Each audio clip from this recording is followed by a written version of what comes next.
Kids, siapa penggemar membaca buku? Lebih suka cerita fiksi atau cerita nyata? Dalam sebuah cerita ada dua jenis cerita, cerita nyata dan cerita fiksi. Cerita nyata berasal dari kisah nyata yang benar-benar terjadi dan fiksi dari cerita yang dikarang penulis. Kali ini kita akan mencari tahu apa itu cerita fiksi serta ciri-cirinya. Sebelum kita lanjut videonya, jangan lupa klik tombol subscribe dan tombol loncengnya ya. Apa itu cerita fiksi? Cerita fiksi merupakan cerita yang dibuat dari hal-hal yang bersifat fiksi. Fiksi berasal dari sesuatu yang berasal dari rekaan atau nggak berdasarkan kenyataan. Nah, berdasarkan jenisnya, cerita fiksi merupakan kisah atau cerita yang didasarkan rekaan atau cerita khayalan. Meski cerita fiksi berdasarkan khayalan atau imajinasi, ada beberapa cerita fiksi yang tetap masuk akal. Bahkan ada juga fiksi yang terinspirasi dari kisah nyata, jadi terlihat mirip. Sebenarnya ada ciri-ciri cerita fiksi yang bisa kita ketahui untuk mengetahui apakah sebuah cerita berdasarkan kisah nyata atau hanya hasil imajinasi penulisnya saja. Ciri-ciri cerita fiksi yang membedakan dengan kisah nyata. Cerita fiksi bersifat imajinatif atau rekaan sang penulis. Kisah imajinatif ini bisa berasal dari wawasan, pengetahuan, maupun pemikiran pengarang terhadap sesuatu hal. Cerita fiksi punya nilai kebenaran yang gak harus dibuktikan. Maksudnya, hal-hal yang terdapat dalam cerita fiksi gak harus berdasarkan atau bersumber dari suatu kebenaran. Susunan atau alur cerita dari cerita fiksi juga cenderung bebas dan gak harus mengikuti alur tertentu.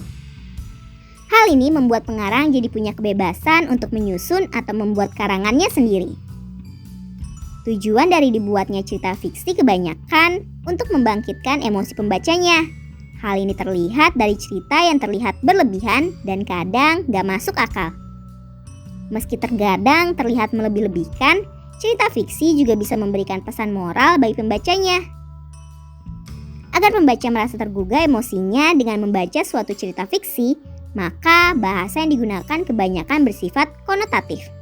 Bahasa yang bersifat konotatif artinya bahasa yang mengandung konotasi, yaitu pikiran yang menimbulkan rasa pada diri pembaca saat ia membaca sebuah kata. Sulit membedakan cerita fiksi dan cerita non-fiksi. Perbedaan utama dari cerita fiksi dengan cerita non-fiksi atau kisah nyata antara lain ada pada cerita yang bersifat imajiner atau berdasarkan imajinasi dengan cerita yang benar-benar terjadi. Meski ada perbedaan utama dalam dua jenis karya sastra ini, namun ciri itu nggak berhubungan dengan berbagai unsur lainnya. Berbagai unsur lain ini misalnya gaya bahasa, susunan cerita, atau kisah yang diceritakan. Cerita fiksi bisa saja menggunakan cerita yang terkesan berlebihan, namun cerita non-fiksi juga bisa diceritakan dengan menggunakan bahasa yang dilebih-lebihkan. Mungkin ada cerita fiksi yang dibuat dengan bahasa yang baku dan kaku. Tapi ada juga cerita fiksi yang dituliskan dengan bahasa yang santai dan mudah dimengerti. Hal yang sama juga bisa terdapat pada cerita non-fiksi seperti novel atau karya biografi seseorang. Nah kids, itulah ciri-ciri cerita fiksi. Apa cerita fiksi favoritmu nih? Yuk, jadi jagoan mendongeng. Kids, siapa yang suka tampil di depan umum atau suka mendongeng? Nah, sekarang ada kesempatan untuk kamu tampil. Dalam rangka memperingati Hari Dongeng Nasional pada bulan November ini, Medianak Grid Network mengadakan panggung mendongeng untuk cerdas. Kalian bisa ikutan rangkaian kegiatan Lomba Jagoan Mendongeng yang didukung oleh Sinarmas Agri. Seperti apa sih lomba ini? Penasaran kan? Yuk kita cari tahu. Sampai di sini dulu ya videonya.